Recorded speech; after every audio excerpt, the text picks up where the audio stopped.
Hi friends, അപ്പോൾ നമ്മളിന്ന് easy ആയിട്ട് ഉണ്ടാക്കാൻ പറ്റുന്നൊരു പൊട്ടറ്റോൻ്റെ റെസിപ്പി ആയിട്ടാണ് വന്നിരിക്കുന്നത്. നമുക്ക് ഈവനിങ് സ്നാക്സ് ആയിട്ട് കുട്ടികൾക്ക് കൊടുക്കാനും മുതിർന്നവർക്കായാലും എല്ലാവർക്കും ഇഷ്ടപ്പെടുന്ന ഒന്നാണ് പൊട്ടറ്റോ. അതുപോലെ തന്നെ ടിഫിൻ ബോക്സിൽ വെച്ച് കൊടുക്കാനും ഒക്കെ പറ്റുന്നൊരു അടിപൊളി ഐറ്റമാണ് കേട്ടോ അത്.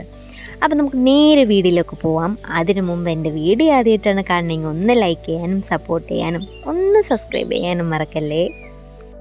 ആദ്യം തന്നെ ഞാൻ 2 ഉരുളൻകിഴങ്ങ് പുഴുങ്ങി എടുത്തിട്ടുണ്ട്.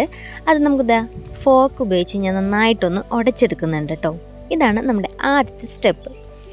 ഇനി നമുക്കിതിലേക്ക് കുറച്ച് ഐറ്റംസ് കൂടി ചേർക്കാനുണ്ട്. ഇനി നമുക്കിതിലേക്ക് ചേർക്കേണ്ടത് കോൺഫ്ലവറാണ്. 2 ടേബിൾ സ്പൂണോളം കോൺഫ്ലവർ നമുക്ക് ചേർത്ത് കൊടുക്കാം. ഒപ്പം തന്നെ നമുക്കിനി ചേർത്ത് കൊടുക്കേണ്ടതാണ് അരിപ്പൊടിയാണ്. അതും ഒരു 2 ടേബിൾ സ്പൂണോളം അരിപ്പൊടിയും കൂടി നമുക്ക് ചേർത്ത് കൊടുക്കാം. ഇനി നമുക്കിതിലേക്ക് വേണ്ടത് കുരുമുളക് പൊടിയാണ്. ഒരു 1/4 ടീസ്പൂൺ കുരുമുളക് പൊടി, ആവശ്യത്തിനുള്ള ഉപ്പും കൂടി ചേർത്ത് കുറച്ച് മല്ലിയിലയും കൂടി ഇട്ട ശേഷം നമുക്ക് നന്നായിട്ടൊന്ന് മിക്സ് ചെയ്തെടുക്കാം. നന്നായിട്ടൊന്ന് കുഴച്ചെടുക്കാം കേട്ടോ. ഇത് നല്ലോണം മിക്സ് ചെയ്ത് എല്ലാ പൊടികളും നല്ലോണം മിക്സ് ചെയ്ത് നന്നായിട്ടൊന്ന് കുഴച്ചെടുക്കാം. ഇതിപ്പോൾ ഞാൻ കുഴച്ചെടുത്തിട്ടുണ്ട്. ചെറിയൊരു ബോളായിട്ട് ഉരുട്ടിയ ശേഷം നമുക്കിതുപോലെ ചപ്പാത്തി പലകിലോ എവിടെയെങ്കിലും വെച്ചൊന്ന് ഇതുപോലെ ഒന്ന് നീട്ടത്തിൽ ഉരുട്ടിയെടുക്കാം. ശേഷം നമുക്കൊരു കത്തി ഉപയോഗിച്ച് നന്നായിട്ടൊന്ന് ചെറിയ ചെറിയ ക്യൂബുകളായിട്ടൊന്ന് മുറിച്ചെടുക്കാം. ഇനി നമുക്ക് ഈ കട്ട് ചെയ്തിരിക്കുന്ന ക്യൂബിൽ ചെറുതായിട്ടൊന്ന് പയ്യെ ഫോർക്ക് ഉപയോഗിച്ച് 2 സൈഡും ഒന്ന് പയ്യെ ഒന്ന് പ്രസ് ചെയ്ത് കൊടുക്കാം കേട്ടോ. 2 സൈഡും പ്രസ് ചെയ്ത് കൊടുക്കണേ.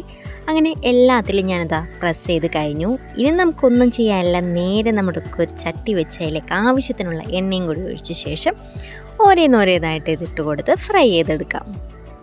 അപ്പോൾ ഞാനിപ്പോൾ എല്ലാ പൊട്ടറ്റോയും ഇട്ട ശേഷം നന്നായിട്ടൊന്ന് പൊട്ടറ്റോ ഫ്രൈ ആയി തുടങ്ങിയിട്ടുണ്ട്. നല്ല മണമൊക്കെ വരുന്നുണ്ട് കേട്ടോ. പൊട്ടറ്റോൻ്റെ എല്ലാം ഫ്ലേവേഴ്സും ഒക്കെ കൂടി ഇതിലിപ്പോൾ നല്ലോണം പിടിച്ചിട്ടുണ്ടാവും.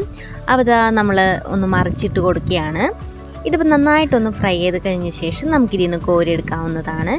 വളരെ എളുപ്പത്തിൽ പെട്ടെന്ന് ഉണ്ടാക്കാൻ പറ്റുന്ന ഒരു അടിപൊളി ഐറ്റമാണ് പൊട്ടറ്റോ പില്ലോസെന്നോ പൊട്ടറ്റോ ഫ്രൈന്നോ എന്ത് വേണമെങ്കിലും ഇതിന് പറയാം.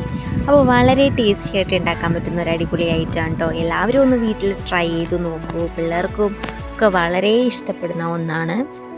ഈവനിങ് സ്നാക്സ് ആയിട്ടോ ടിഫിൻ ബോക്സിലോ ഒക്കെ നമുക്ക് കുട്ടികൾക്ക് കൊടുത്തയക്കാൻ പറ്റുന്ന ഒരു അടിപൊളി ഐറ്റമാണ്. അപ്പോൾ എൻ്റെ വീഡിയോ ഇഷ്ടമായെങ്കിൽ ഒന്ന് ലൈക്ക് ചെയ്യുക, സപ്പോർട്ട് ചെയ്യുക. അപ്പോൾ ഇനി അടുത്തൊരു വീഡിയോ ആയിട്ട് കാണുന്നവരെ ടാറ്റാ.